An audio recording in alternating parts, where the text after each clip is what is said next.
Eagles fans, today's game was a tale of two halves. Woo! In the first half, they played like bums. Lucky for y'all, the Giants played like bums too.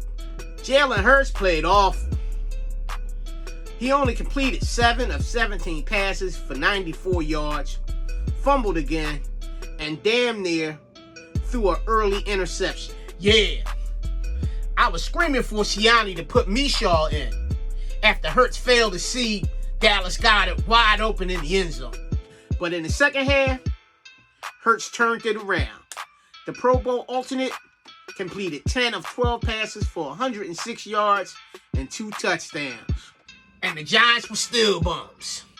Hurts even helped head coach Sirianni pull off a rare tackle-eligible play as he hit All-Pro tackle Lane Johnson for a 5-yard touchdown. That'd be a big blow. 2 running backs out. Off the fake to Boston Scott to the end zone. Touchdown, Lane Johnson.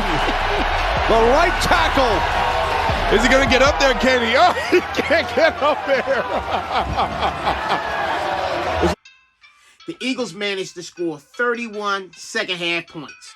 Did I mention that the Giants were still bums? The Eagles' record now stands at 8-7 with 2 games to play. They won 2 games in 6 days. Plus the Vikings lost, which further helps their chances of making the playoffs.